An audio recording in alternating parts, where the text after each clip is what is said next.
Je ne vais pas non plus être long dans la présentation des 4 orateurs pour ce premier panel, qui est un panel consacré à une réflexion, c'est assez réflexif ici, cette partie-ci, sur l'évolution des pratiques, l'évolution des métiers dans différentes branches du droit, et tout spécialement dans les branches du droit économique et social, puisque c'est le domaine dans lequel nous travaillons au centre CRIDES, qui est un des organisateurs de la conférence. Donc, pour la présentation des participants à ce panel, je vous renvoie à la liste des biographies qui se trouvent dans la farde. Je vais quand même dire un mot parce que ce ne serait pas sympathique de ne pas présenter les orateurs et on a envie de les entendre, donc ils auront du temps pour donner de la voix et faire part de leur point de vue. Donc le premier orateur, Antoine Garapon, qui a d'ailleurs donné cours ici. C'est un ancien qui a donné des cours il y a quelques années, un ancien magistrat aussi, mais président donc ou secrétaire général de l'Institut des hautes études sur la justice à Paris, qui est surtout très prolifique dans la publication de livres sur le droit et l'évolution de la fonction de juger. J'avais lu son article sur la justice prédictive. Il a sorti très récemment, il y a quelques jours, un nouvel ouvrage qui s'intitule « Justice digitale » et il va nous en parler, je pense. Voilà, il a la parole. Merci beaucoup et merci pour cette invitation. Effectivement, ça me fait plaisir de retrouver ces lieux. Alors, je voudrais traiter le sujet qui m'a été demandé. Donc, comment les juristes peuvent relever le défi de l'intelligence artificielle? Ce que je constate, c'est qu'on aborde l'immense question du numérique toujours à partir de notre zone de confort, comme on dit aujourd'hui, c'est-à-dire qu'on l'aborde à partir du connu. On l'aborde à partir de la responsabilité civile pour les voitures, de la propriété intellectuelle. J'étais la semaine dernière à un colloque de droit administratif sur le droit des citoyens français d'attaquer l'État pour connaître l'algorithme qu'il y a dans les traitements dont ils ont fait l'objet. Et à chaque fois, je pense que c'est prendre les choses un petit peu par le petit côté de la lorgnette, parce que c'est une question immense. Alors, qu'est-ce que serait prendre les choses à l'endroit?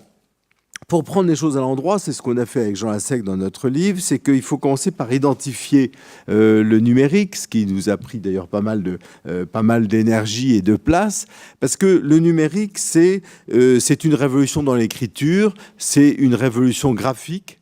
C'est-à-dire que le problème qui se pose aux juristes, c'est qu'il y a la coexistence. Pour prendre des catégories que nous connaissons bien, c'est comme s'il y avait une coexistence de l'état de nature et de l'état de droit en même temps, et non plus de manière linéaire. Et ça veut dire que dans le graphique, eh bien, il y a une abolition de l'espace. Il n'y a pas de cyberespace. Il y a une abolition de l'espace, c'est différent. Le temps est paralysé, c'est présentisme numérique, il n'y a plus de différence homme-objet. Et il y a ce phénomène qui est quand même assez préoccupant, c'est que le numérique, en tant que nouvelle écriture, nous rend tous analphabètes. Parce que, et Turing l'a très très vite compris, en 1947, il fait une conférence où il parle des oracles et il dit, ben voilà, ce qui va se passer, c'est que le code est difficile à faire, difficile à comprendre. Parfois, dans le machine learning, il y a une boîte noire, c'est-à-dire qu'il est totalement insaisissable par des mathématiciens. Bref, une inégalité. Alors, qu'est-ce que peut faire le droit ? Qu'est-ce que peut faire le droit? Il peut pas reprendre ses réflexes habituels. Ses réflexes, c'est de faire un droit par le haut, par les États territorialisés, en considérant le tout. La loi est universelle. En introduisant, c'est très important, c'est ce qui va disparaître dans le numérique, le droit, c'est toujours une tension entre la réalité et une idéalité. Mais dans le numérique, on est dans le domaine de la forme absolue et dans lequel il n'y a pas d'idéal. Et le législateur se pose de manière externe. Toutes ces conditions, la législation universelle, abstraite, de l'extérieur, tout ça n'existe plus. Alors comment est-ce que le droit peut essayer de reprendre la main alors qu'il a perdu très largement dans cette zone. Alors, tout d'abord, je dirais, on l'a beaucoup vu d'ailleurs aujourd'hui, ce qui est envisagé, si vous voulez, le grand phénomène, je n'ai pas le temps de développer, mais le grand phénomène pour un juriste, c'est que c'est le passage du normatif au cognitif. C'est-à-dire que c'est très difficile à comprendre d'ailleurs. Ça veut dire que nous ne sommes plus dans le cadre d'un ordre juridique dans lequel nous avons été éduqués, moi en tous les cas. On est dans le cadre ce qu'on pourrait appeler une légalité systémique. C'est-à-dire qu'on a construit, et c'est vrai dans beaucoup d'autres domaines, c'est le grand phénomène juridique de ces dernières décennies, c'est-à-dire qu'on a construit le droit comme un système dont on ne peut régler que les relations locales en laissant les automatismes produire éventuellement un équilibre global, mais ce n'est pas sûr. Donc, ça veut dire que comme on est incapable de réguler le numérique, comme un peu l'économie mondiale d'ailleurs, c'est très difficile, ce qu'on peut faire, c'est partir des acteurs locaux. Donc, on va imposer des obligations éthiques aux acteurs locaux. Ce qui pose beaucoup de problèmes, parce que confier la régulation éthique aux GAFA, c'est un peu comme confier à un syndicat de loups la protection des agneaux. On n'est pas sûr que ça marche.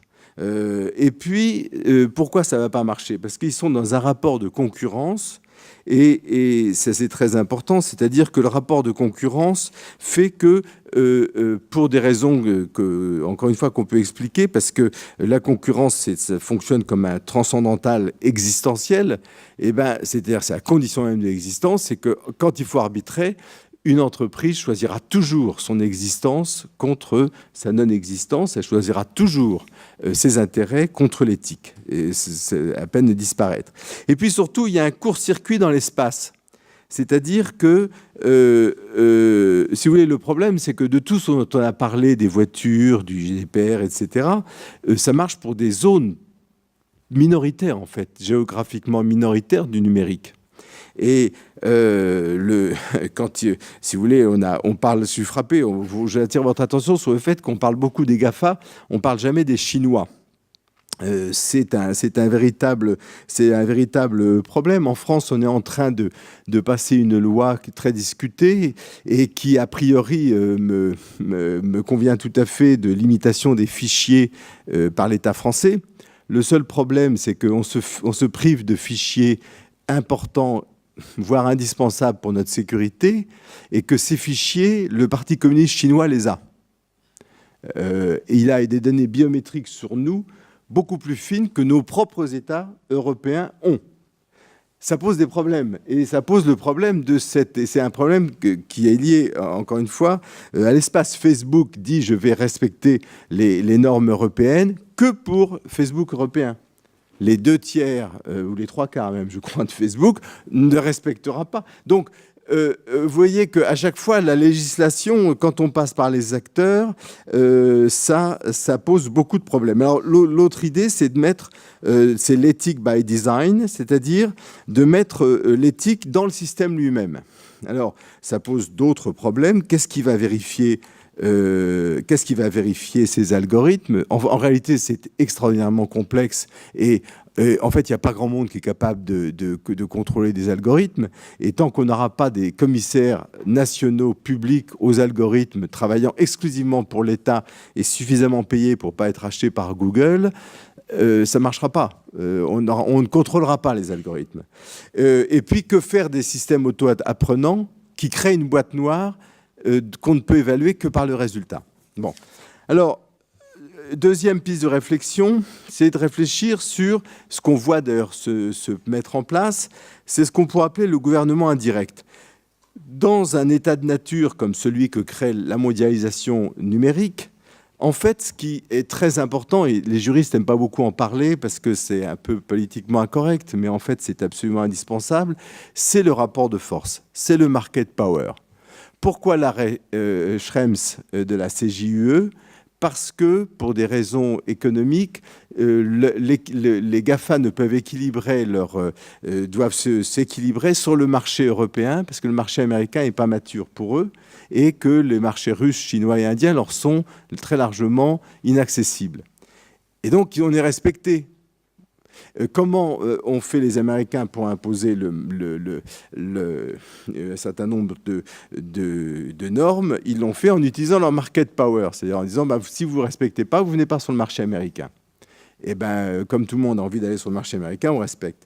Et si vous voulez, ce qui se passe pour les législations qui marchent sont celles qui réussissent, ce qui est très rare, à conjuguer le market power, des principes juridiques moraux universels et une vision du monde. C'est la Rechtsprechung, c'est ce qui se passe c'est ce qu'a fait la CJUE, parce qu'elle peut faire ces trois choses au niveau européen. Ça veut dire aussi qu'une régulation a de sens qu'au niveau régional, qui est l'échelon pertinent dans cette nouvelle géopolitique du droit. Alors, ensuite, avant-dernière idée, le droit suit une situation, suit un chemin, comment dirais-je, tout à fait insolite dans l'histoire du droit, c'est qu'il légifère, il part de la périphérie pour aller au centre, il parle du local pour aller au global, il part des détails pour arriver à l'essentiel. La régulation des voitures automatiques, c'est bien, mais le numérique pose quand même beaucoup d'autres questions. Alors, en même temps, il a des atouts. Il a des atouts parce que, par exemple, on voit en France, aujourd'hui, on a le marché des ICOs, des levées sur la Bitcoin, sur des levées de fonds, Initial Coin Offering. Ça marche bien parce qu'on a une bonne législation. On a une législation qui n'est pas trop tatillonne. On a été les premiers à légiférer avec les mini-bons. Et dans le fond, c'est attractif. Donc, c'est pour ça que le droit n'est pas toujours repoussoir. Alors, la force du droit, c'est que le numérique, c'est un univers abstrait, c'est un univers entièrement formel. Et donc, comme tous les univers formels, eh bien, il se casse la figure régulièrement quand il rencontre le monde vécu. Et qui vient regarder ces crashs réguliers? Eh bien, c'est à travers des affaires juridiques. Et la force notamment des tribunaux, mais aussi des législations, c'est de révéler les problèmes que posent des systèmes trop formels. En révéler les problèmes et le faire dans un mécanisme de correction permanente qui permet de ré-hiérarchiser un univers qui est totalement déhiérarchisé et ce qui finit par poser de problèmes. Tout ça, je ne peux pas le justifier, mais c'est très important. Et dernier point, on l'a vu d'ailleurs cet après-midi, c'est que le droit, il a très peu de pouvoir au sens traditionnel, dans le sens où les territoires sont très locaux. Et ils ne peuvent pas grand-chose par rapport à la Chine, par rapport aux États-Unis. L'Europe ne peut pas grand-chose, les pays nationaux encore moins, les États territorialisés encore moins. En revanche, on peut avoir une portée contributive à une régulation que tout le monde cherche pour l'instant.